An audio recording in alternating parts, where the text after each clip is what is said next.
ప్రజాస్వామ్యంలో అనేక మంది పార్టీలు తీసుకొని వస్తారు. ఇప్పటికీ గడిచిన 25 సంవత్సరాల్లో 2001 నుంచి తెలంగాణ రాష్ట్ర సమితి పుట్టినప్పటి నుంచి ఇప్పటిదాకా కోకొల్లలు పాన్ డబ్బల్లాగా ఉట్టుకొచ్చినాయి. పెద్ద పెద్ద నాయకులు ఈ రాష్ట్రానికి హోంమిత్ర నాయకులు దేవేందర్ గౌడ్ ఒక పార్టీ తీసుకొచ్చాడు, కోదండరామ్ గారు ఆయన ఒక పార్టీ తీసుకొచ్చాడు, ఆలే నరేంద్ర ఆయన ఒక పార్టీ తీసుకొచ్చాడు, విజయశాంతి ఆయన ఒక పార్టీ తీసుకొచ్చారు. ఇదే పార్టీ పేరు మీద తెలంగాణ పేరు మీద వచ్చిన వాళ్ళు ఎవరు నిలవల్లే. తెలంగాణ అనే పదం కేసీఆర్ కి అంకితం.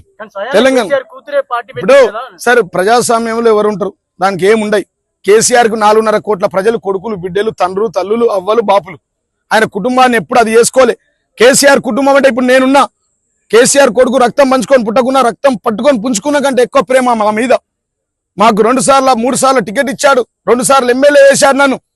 మా అమ్మ సర్పంచ్ కాదు, మా నాన్న ఉప సర్పంచ్ కాదు, అట్లాంటి నన్ను 3 సార్లు పోటీ చేయించాడు, 2 సార్లు గెలిపించాడు, పియూసీ చైర్మన్ ఇచ్చాడు, జిల్లా పార్టీ అధ్యక్షుడిగా చేశాడు నన్ను.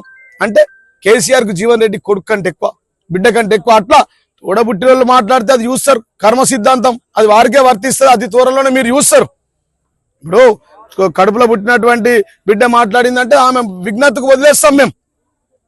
మాకెంతో దుఃఖం వస్తుంది, ఎంతో బాధ కలుగుతా ఉంది ఇలా వారు మాట్లాడుతూ ఉంటే. ఇలా కేసీఆర్ లేకపోతే మేమెక్కడా, మీరెక్కడా, వీళ్ళెక్కడ, తెలంగాణ రాష్ట్రం ఎక్కడా, కవిత గారు ఎక్కడండి, నాకు అర్థం కాదు. కేసీఆర్ లేకపోతే అసలు ఈమెకి జన్మ ఎక్కడ? కన్న తండ్రి కదా, కన్న తండ్రిని అట్లా అనొచ్చా? పాలన విషయంలో అట్లా మాట్లాడచ్చా? అసలు కేసీఆర్ లేకపోతే ఎట్లా ఎంపీ అవుతుంది, ఎట్లా ఎమ్మెల్సీ అవుతుంది, ఎట్లా ఇలా పార్టీ పెట్టుకుంటుంది? ఈ ప్రజాస్వామ్యం పార్టీలు ఎవరైనా పెట్టుకోవచ్చు, మేము దానికి వ్యతిరేకం కాదు.